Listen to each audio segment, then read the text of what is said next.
Valentine's, dua-duanya berhubungan dengan family, relationship, dan saya pilih pakar relationship hamba Tuhan, Pak Jarod Wijanarko yang akan melayani dari Jakarta live. Dia sudah standby. Mari kita sambut firman Tuhan dan Pak Jarod. Mari silakan. Ya, terima kasih untuk kesempatan melayani hari ini. Bagi saya juga istimewa ya, karena bersukacita diberi kesempatan melayani Tuhan pagi-pagi. Tapi memang saya sejak pandemi ini bangunnya pagi, tapi tidurnya lebih awal ya, jam 8 kadang udah tidur ya, karena waktu pandemi ini kan Indonesia setiap hari masih bertambah 11.000, 12.000 per hari. Yang meninggal kemarin 160 orang sehari. Jadi ini bukan merah lagi ya, hitam. Jadi kita harus betul-betul menjaga, bagi saya ya yang di Indonesia harus betul-betul menjaga kesehatan. Dan ada yang mencoba menghitung jumlah penduduk di muka bumi dibagi berbagai industri vaksin dengan kapasitasnya, diperhitungkan juga percepatan penambahan kapasitas. Kapan selesai umat manusia di dunia ini divaksin semuanya? 7,4 tahun. Jadi saya harus menyiapkan pikiran hati saya untuk long march. Tidak berharap terlalu cepat. Misalnya habis Paskah, COVID selesai. Paskah tahun berapa? Paskah 7 tahun lagi gitu ya. Jadi saya tidak mau memberikan iman-iman janji-janji yang bombastis. Nah, kita nggak bahas COVID hari ini ya. Di hari raya yang dua digabung jadi satu, Imlek dan Valentine. Tadi juga pujian sebelum firman Tuhan, saya sebenarnya siapin dua PowerPoint ya. Ini atau ini gitu ya. Kadang hamba Tuhan tuh bisa bingung ya. Begitu nyanyi lagu, ajarilah kami bahasa cintamu. Itu dia. Saya akan sampaikan mengenai cinta di dalam pernikahan. Jadi mohon maaf yang belum menikah, ya simpan sebagai ilmu ya, toh nanti akan menikah juga. Dan juga esensi yang sama bisa dipakai untuk komunitas kan, untuk perusahaan, untuk sesama ya, tapi terminologi bahasa-bahasa yang saya pakai nanti tentu suami dan istri ya. Saya akan sampaikan PowerPoint supaya dalam waktu yang singkat ini bisa menyampaikan hal yang lebih cepat ya. Nah, menjadi suami, menjadi istri yang membahagiakan. Mulai dengan suami dulu. Tetapi hendaklah kamu ramah seorang terhadap yang lain, penuh kasih mesra dan saling mengampuni. Ini ayat untuk suami.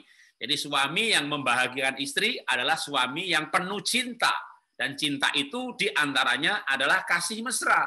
Maka belajarlah untuk penuh cinta dan mesra. Nah, mesra bagi wanita itu berbeda dengan mesra bagi laki-laki ya. Kalau bagi laki-laki mesra itu ya langsung habis mesra intim ya, intim itu maksudnya hubungan suami istri gitu. Sedangkan ketika dengar kata intim gitu ya, wanita yang dibayangkan itu ngobrol gitu ya.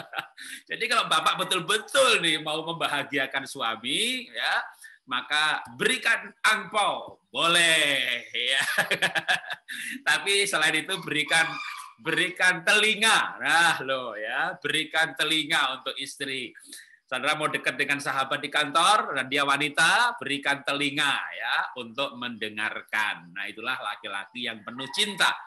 Dan pasti ya bisa. Ya, kan kadang-kadang kalau menikah itu, aduh Pak, saya tuh males Pak dengerin istri saya. Mulutnya itu loh Pak, banyak ngomong. Waktu pacaran juga banyak ngomong, ya kan? Tapi ada cinta. Kenapa waktu pacaran kita dengerin pacar kita? Karena ada cinta.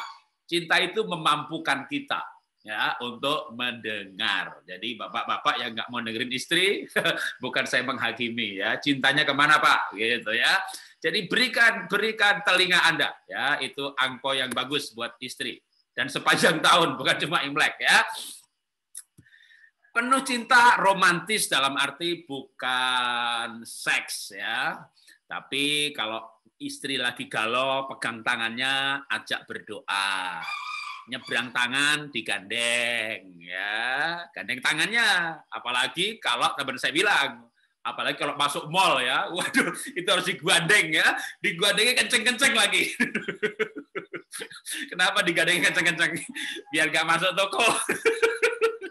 Itu bukan mesra, itu namanya mengikat ya.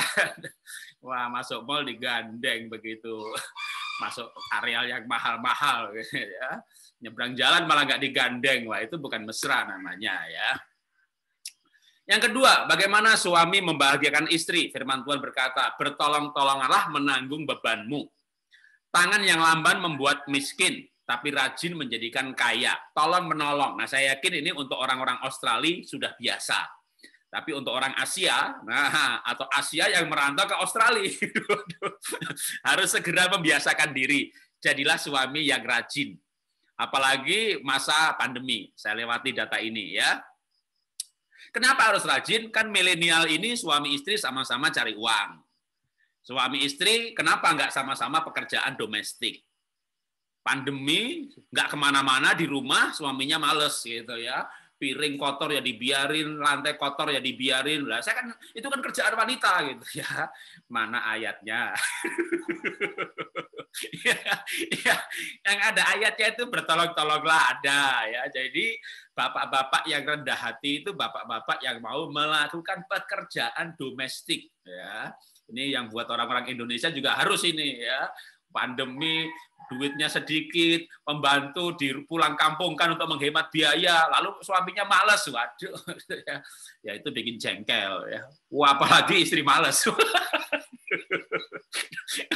Wah, lantai berantakan, kotor, dapur kotor, main gadget terus gitu ya. Oke, tapi suami dulu, nanti untuk wanita ada bagiannya. Tapi samalah suami istri sama juga ya, pria wanita sama. Kalau mau membahagiakan pasangan, jadilah orang yang rajin. Mau melakukan pekerjaan domestik. Ibu boleh seorang direktur di kantor, ya di rumah ya ibu, istri. Jadi sama-samalah gitu ya, mau melakukan pekerjaan domestik. Baru setelah itu sama-sama teman tidur. Jadi bapak jangan cuma menjadikan istrinya itu teman tidur. Maaf saya bicara kasar gitu. Kalau istri cuma teman tidur ya itu betapa rendah kualitas pernikahannya. Nggak sama-sama kerja, nggak sama-sama pekerjaan domestik, nggak sama-sama melayani, nggak sama-sama berteman, nggak sama-sama olahraga, cuma teman tidur. Maaf, itu terlalu rendah nilai pernikahannya. Karena itu mari kita menjadi laki-laki, untuk para suami ya, yang mau rajin pekerjaan domestik. Suami penuh cinta membahagiakan istri dengan tindakan nyata dan bukan kata-kata. Ya, walaupun banyak istri juga yang suka dengan kata-kata.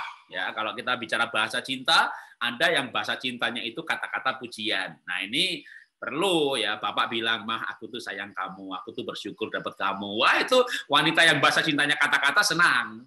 Tapi kalau istrinya ini kebetulan wanita yang bahasa cintanya tindakan melayani, dikasihnya kata-kata, lu banyak ngomong, itu cuci piring. jadi wanita itu macam-macam lah, tergantung nasib bapak itu punya istri yang model mana ya. Kalau istrinya itu tindakan melayani, udah jangan banyak ngomong, cuci piring gitu ya. Oke, kita lanjutkan lagi. Nah, yang bikin wanita jengkel ini ya, saya mewakili ibu-ibu dulu ya, yang bikin istri-istri jengkel itu loh, suami itu loh, nggak jujur gitu ya, apalagi soal keuangan, dari mananya nggak jujur, di kantor ada apa nggak jujur, punya duit apa nggak jujur, jadi itu membuat wanita galau. Kenapa? Kalau nggak jujur dalam hal tadi ngapain gitu ya, jangan-jangan nggak jujur dalam cinta, jadi membuat dia tuh penasaran, kurius, karena kurius bisa naik jadi cemburu, lalu berbicara seperti orang menginterogasi. Cara membuat orang yang cemburu nggak cemburu lagi adalah dengan kejujuran. Cara membuat orang yang kurius nggak kurius lagi adalah dengan kejujuran. Ya. Dan kalau jujur bertengkar, hadapi pertengkaran dengan baik. Karena kadang-kadang kejujuran itu membuat bertengkar. Gitu ya. Jadi, "Ma, jujur, aku punya ini." Wah, dia minta. Gitu ya. Tapi jujur itu harus berhikmat juga. Kalau istrinya punya jelek, lalu tanya, "Mak, Pak, aku cantik nggak?" Enggak. Nah, itu kejujuran yang bikin berantem itu ya. Jadi kalau istrinya jelek, lalu, "Pak, aku cantik nggak?" gitu. Jawablah dengan hikmat, "Pak, Ma, Cantik itu nomor 1, nomor 2. Tapi kamu tuh orangnya baik sekali. Jelah. Ya, kecantikanmu bagi saya sudah cukup ya. Di dunia ini ya nggak paling cantik, tapi kan hidup ini nggak makan kecantikan, tidur ya merem ya, tapi makan kebaikan. Jelah, gitu ya. Jangan kamu paling cantik se-Melbourne, se-Sydney, ya itu gombal juga. Paling cantik nomor 10 juga enggak ya. Tidak perlu pujian yang gombal, yang lebay. Oke, kita lanjutkan lagi. Jadi kita perlu belajar jujur gitu ya. Yang berikutnya lagi, apa yang membuat orang bahagia? Kenapa jujur? Karena orang fasik akan musnah, tetapi jujur akan mekar. Jadi orang jujur akan diberkati, orang jujur akan mujur. Jadi kadang-kadang memang pilihan yang sulit gitu ya. Jujur nggak ya, jujur nggak ya, gitu ya. Jujur jadi tahu dia, ya pilihlah untuk jujur karena menikah itu hidup bersama jangka panjang. Relasi yang kuat dibangun dalam kejujuran. Walaupun sering kejujuran membawa pertengkaran, tapi bertengkar dengan benar, tanpa kata-kata yang memberikan label, menyerang pribadi, justru akan membangun relasi. Yang keempat, suami yang membahagiakan istri adalah suami yang mau berubah. Kenapa? Karena kita sendiri secara pribadi, ini bukan demi istri, demi anak, demi apa, tapi demi Tuhan, demi diri sendiri, firman Tuhan mengajarkan. Janganlah kamu menjadi serupa dengan dunia ini, tetapi berubahlah oleh pembaharuan budimu. Sehingga kamu dapat membedakan mana kehendak Tuhan, apa yang baik, apa yang berkenan, apa yang sempurna, apa yang baik. Dan jadi begitu kita lahir baru, dilahirkan kembali, kita harus punya kemauan untuk berubah. Dan berubah itu bisa kok, pasti bisa. Saya orang sanguin, foto karakter saya kuning, DISC saya tipe intim. Dan saya sukanya ngomong ya, Bapak Ibu lihat saya aja begini kelihatan, wah ini orang banyak ngomong nih. Banyak ngomong, banyak ketawa. Orang Jawa bilang gelegesan gitu ya, cengengesan. Coba sekarang cengengesan ketawanya itu ada nilainya karena mengenal firman Tuhan. Wah, kalau dulu belum bertobat emang betul-betul cengengesan, bercanda melulu, ketawa melulu, tapi meledek orang yang jelek-jelek gitu ya. Jadi waktu saya SMA, saya kuliah, itu kalau kuliah nggak nyatet saudara ya, cuma dengerin karena saya gaya belajar saya auditory. Betul-betul nggak suka nulis. Kalau mau ada ujian, cari teman melankolik yang gaya belajarnya visual tulisan. Lalu mereka pasti mencatat dengan rajin dan rapi. Karena orang sanguin kayak saya banyak ngomong, pandai merayu, pandai mendekati, ya kan? Cari teman melankolik yang tidak banyak bicara, tapi banyak menulis, banyak berpikir, tulisannya lengkap dan rapi. Nah, saya pinjam untuk difotokopi. Jadi saya itu orang yang nggak suka nulis, saudara. Jadi saya mau saksikan saja bahwa kalau saya menjadi penulis buku tanpa editor, tanpa ghostwriter, saya tulis sendiri, dan sudah 66 buku, itu saya berubah luar biasa. Jadi contoh aja bahwa manusia itu bisa berubah kok, gitu ya. Belum lagi berubah dari tukang marah menjadi tukang sabar. Ini anak saya yang dulu di Melbourne sekolahnya ya, tapi ini foto yang sebelah kiri waktu kita ketemu di Sydney. Nah, anak saya juga sudah berubah ya. Tapi waktu SMP, waduh, marah-marah terus. Bahkan kepala sekolah dimarahi, guru dimarahi, semuanya dimarahi. Dalam bahasa Jawa dilabrak gitu ya, bukan dimarah lagi. Maaf nih sampai kayak dimaki-maki. Sampai istri saya itu nangis-nangis. Istri saya juga dilawan. Tapi ketika kepala sekolah dilawan, waduh, itu sampai saya berdoa, Tuhan, jangan sampai sekolahan tahu kalau itu anak saya, Tuhan, jangan sampai tahu, Tuhan. Waduh, saya berdoanya begitu, saudara. Waduh, lalu akhirnya istri saya bingung. Ini anak siapa sih gitu? Ya kamu bikin sama siapa? Ya sama kamu gitu. Kenapa nanya anak siapa? Ya kan nggak kayak saya, nggak kayak kamu. Ini kayak siapa? Baru saya jujur dengan masa lalu, termasuk kelemahan. Saya bilang, waktu saya SMP, saya kayak begitu. Saya tukang marah. Waktu saya SMA juga saya begitu. Saya tukang marah. Lah kenapa kamu sama saya nggak marah? Kata istri saya. Karena saya pacaran 6 tahun, menikah 30 tahun. Anak saya lulus kuliah, bahkan kemarin menikah. Waktu menikah anak saya, itu anak saya nomor 1 menikah, baru tahun lalu. Itu aja di pernikahan dia bilang, yang saya ingat tentang papa mama itu, aku jadi anaknya belum pernah lihat mereka bertengkar. Itu role model kami dan tujuan goal pernikahan kami. Waktu anak saya mau berangkat ke Singapura untuk kuliah tuh dia pernah nanya, papa mama pernah bertengkar gitu. Jadi saya bilang sama istri saya begini, kamu ketemu saya setelah saya lahir baru dan saya berubah. Jadi saya nggak pernah marah sama kamu. Tapi sebelum saya lahir baru, Ya itu dia, kayak anak kita. Itu dulu saya pikir saya lahir baru, saya berubah, saya lahirkan anak dengan DNA yang sudah berubah. Ternyata masuk surga nggak bisa nebeng, buah roh nggak bisa nebeng. Setiap pribadi harus menghasilkan buahnya masing-masing, prosesnya masing-masing. Itu pengertian yang saya dapat. Tapi ketika saya jujur dengan istri, kalau saya dulu begitu, istri saya punya harapan. Berarti anak bisa berubah. Waktu saya cerita sama anak saya dapat role model dan harapan. Karena ternyata dia marah-marah pun bukan bahagia. Dia frustasi dengan dirinya. Kenapa saya begini? Kenapa saya begini? Lalu begitu saya cerita, dia baru tahu, oh ini sumber masalahnya. ini pohonnya ini. Dan anak saya berkata, kalau papa bisa berubah, berarti aku bisa juga ya. Gitu. Saya bilang bisa, tapi juga nggak cepet. Papa mencapai kedewasaan psikologis umur 22 tahun, dipercepat dengan lahir baru. Kalau kamu lahir baru, kamu bisa lebih cepat. Gitu. Jadi itu bisa berubah. Perubahan saya membuat harapan bahwa anak saya akan berubah, baik harapan untuk istri ataupun anak. Kalau kita berubah, kita menjadi teladan perubahan bagi orang lain di dalam keluarga. Ya, perubahan saya membuatnya istri bahagia dan semakin membahagiakan saya dengan perubahannya. Pasangan bahagia semakin sepadan dan serupa. Kenapa semakin serupa? Karena masing-masing mau berubah ketika melihat pasangannya berubah.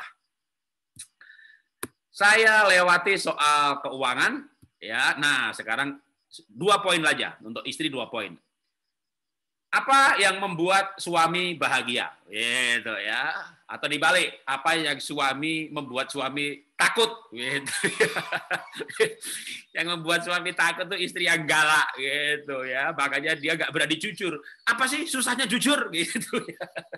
Jawabnya dalam hati, dia nggak berani ngomong. Dia karena galak. Coba Anda punya anak, ulangannya nilainya 3, gebukin, nilainya 3, digebukin lagi. Besok dia nggak berani cerita kalau nilainya 3. Kalau nilainya 7 baru dia berani cerita. Ya, kenapa? Karena takut digebukin, ya kan? Sama juga, ya kan? Ada ibu yang tanya sama saya, Pak, kenapa ya suami saya tuh nggak mau jujur sama saya, nggak mau ngomong gitu. Saya nggak berani jawab, saudara. Kenapa? Tak lihat ibunya, mukanya mengerikan. Ya, muka mengerikan begini, gimana berani cerita gitu ya. Saya nggak berani jawab gitu ya. Sebentar, tak nangis dulu, saudara. Jadi, waduh, itu saya nggak berani jawab gitu. Sekarang aja khotbah, ini jawaban buat ibu-ibu. Ya, jangan jadi wanita yang menakutkan ya, biar suaminya berani bercerita ya, Bu ya.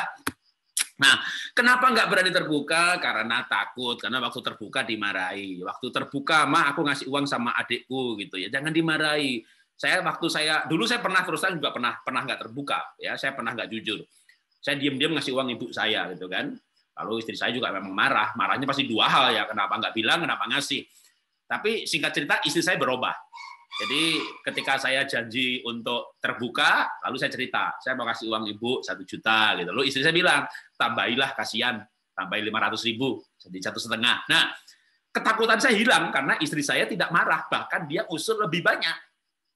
Kalau istri saya marah dan terus marah dan selalu marah, jangan-jangan sampai hari ini saya belum berubah.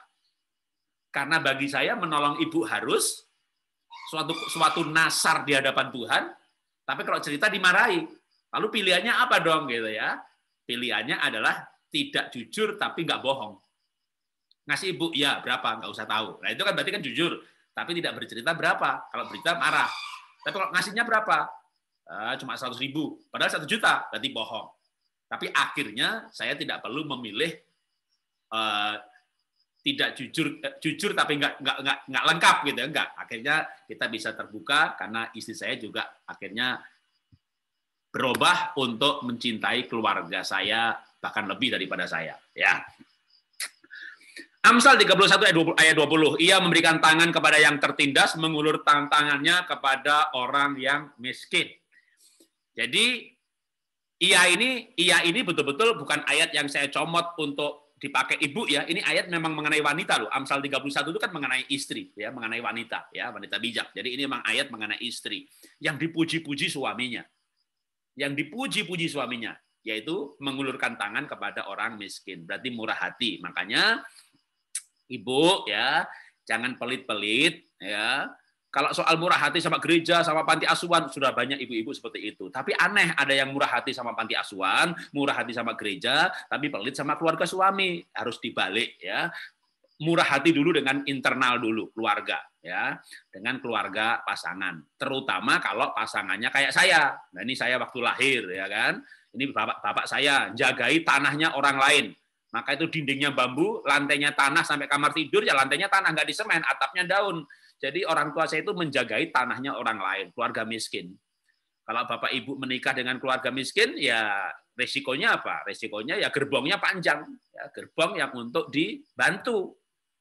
Nah, saya bilang sama istri saya ini waktu kecil itu punya niat ya bantu keluarga, karena waktu kecil saya disuapin sama ibu saya itu digadang-gadang, digadang-gadang itu diharapkan, nek kowe kok gede, nak kalau kamu besar dan kamu sukses, saya doakan kamu sukses, nak. Kamu ingat adik-adik ya Bu, gitu. Kamu ingat juga anak-anaknya Pak D. Pak D itu kakaknya ibu yang lebih tua, Pak D ya. Ya Bu, tapi kenapa harus ingat Pak D, Bu?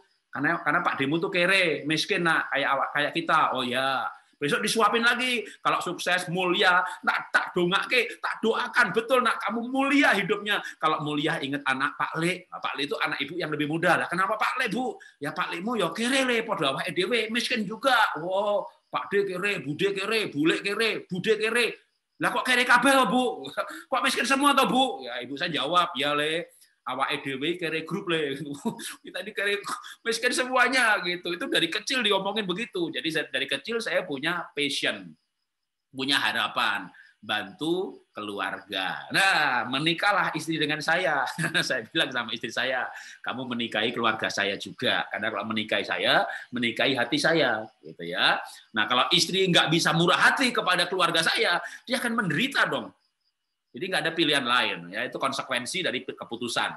Ketika memilih pasangan di mana gerbongnya panjang, nah itu Anda menikahi keluarganya, keluarga besarnya. Dan jangan khawatir, orang tidak pernah miskin dengan memberi. Orang tidak pernah miskin dengan memberi, itu dia. Jangan khawatir untuk mencintai keluarganya dan keluarga besarnya. Saya lewatin cerita ini, ya. Gerbongnya panjang banget, maka kita perlu belajar murah hati. Kalau enggak, malah akan menderita. Ya, menderita dalam kekayaan karena tidak murah hati. Kemurahan hati membuat istri mampu memberi dengan sukacita, dan itulah cinta. Mencintai keluarga suami dengan tulus, dan menuai apa dong? Menuai kemuliaan dan kebahagiaan. Waduh, istri saya sekarang dicintai sama keluarga besar saya. Dia bahagia juga akhirnya. Terakhir adalah yang paling sulit bagi wanita. Karena wanita mulutnya yang paling kuat, maka paling sulit adalah menguasai mulut. Tapi Yakobus berkata, yang bisa menguasai mulut, dia orang yang sempurna. Dan firman Tuhan mengajarkan kita untuk mengejar kesempurnaan, menjadi orang yang sempurna. Nah, yang membuat suami bahagia adalah istri yang bisa menguasai mulutnya. Ya, karena memang wanita itu kalau belum berbicara gitu ya, dilihat mukanya, apalagi make up dia, tangannya itu halus banget. Jadi wanita itu makhluk halus. Kenapa? Karena dibuat dari tulang. Ya, dalam penciptaan laki-laki dari tanah. Tanah itu kan kasar. Dipegang itu kelihatan kasar, makanya laki-laki itu kasar. Tapi nggak kuat juga. Tanah kan rapuh. Benda yang dibuat dari tanah gampang pecah. Tapi tulang, waduh, itu kalau dipegang aja, Anda cari tulang ya, licin loh, halus loh. Makanya itu wanita, kenapa wanita itu halus, dibuat dari tulang. Lalu dengar begini ada suami bilang, betul Pak Jarod, istri saya itu halus sekali Pak. Dia itu makhluk halus yang susah dimengerti Pak. Kalau makhluk halus yang lain Pak, itu setan demit bisa ditengking Pak. Ini istri tidak bisa ditengking Pak. Waduh, ini makhluk halus yang susah dimengerti. Nah, kenapa susah dimengerti? Karena tulang. Tulang itu halus, betul? Tapi kalau tulang itu patah, waduh, itu tajamnya minta ampun. Maka bapak-bapak jangan bikin istri patah hati. Begitu dia patah hati, tajam itu mulutnya, ya. Wah, semuanya tajam. Itu memang makhluk halus yang susah dimengerti. Tapi dengan belajar firman Tuhan, kita akan mengerti makhluk halus yang satu ini. Ya, nah, buat ibu-ibunya sekarang, bukan buat bapaknya ya, Bu, jadilah makhluk halus yang tidak aneh ya, yang bisa dipahami. Jadi menjadi seorang istri yang membahagiakan suami, wanita yang membahagiakan orang lain. Caranya gimana? Kembali ke Amsal 31. Amsal itu berbicara mengenai wanita bijak. Ia membuka mulutnya dengan hikmat. Pengajaran yang lemah lembut ada dalam lidahnya. Jadi belajarlah untuk menguasai lidah. Tapi bagaimana Pak kalau suami saya ini kepala tapi nggak kayak kepala Pak, gampang stres Pak. Nah kok malah saya yang harus memberikan dukungan. Ya memang penolong itu memberikan dukungan. Orang main sepak bola itu namanya supporter itu penting sekali ya kan. Jadi kadang-kadang suami itu ya kayak itu tanah. Begitu bangkrut, begitu rugi, begitu di gereja ada masalah, di skors atau di komunitas difitnah gitu. Kadang malah justru lunglai ya. Ketika usahanya gagal, dia bisa stres, lalu istri diam-diam usaha sampingan, berhasil sukses karena tekun. Wanita itu tekun.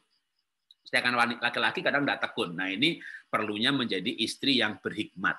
Berhikmat dalam hal memberi nasihat. Ketika suami gagal, jangan disalahkan. Dia tahu dirinya salah. Dia tahu dirinya salah. Dia nggak butuh orang untuk menyalahkan. Tapi memberikan support. Jangan sampai nanti sekretarisnya yang memberikan support.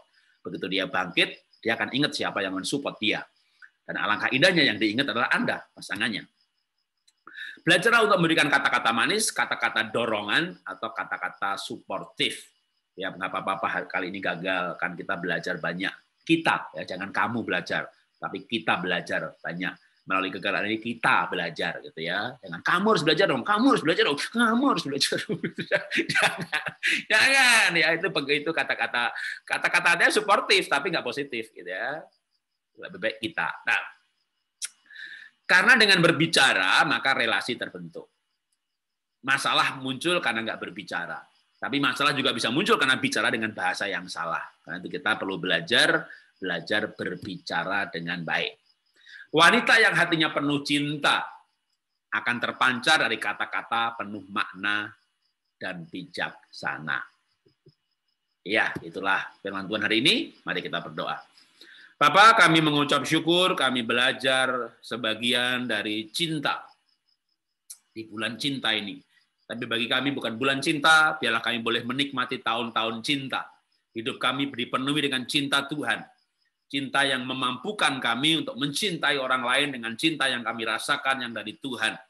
Kasih yang lemah lembut, panjang sabar, murah hati, penguasaan diri. Kasih dari Tuhan yang kami pelajari dan kami rasakan, itulah yang kami coba untuk aplikasikan di dalam kehidupan kami, sehingga kehidupan kami boleh ada dalam suasana cinta kasih Tuhan. Keluarga kami, keluarga yang penuh cinta kasih Tuhan.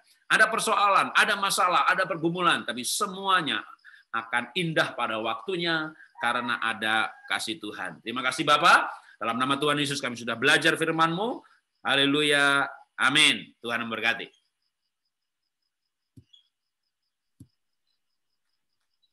Terima kasih Pak Jarod untuk firman Tuhan pada pagi hari ini. Kita semua sangat diberkati. Baik saudara, mari kita bangkit berdiri dan kita akan akhiri ibadah pagi hari ini.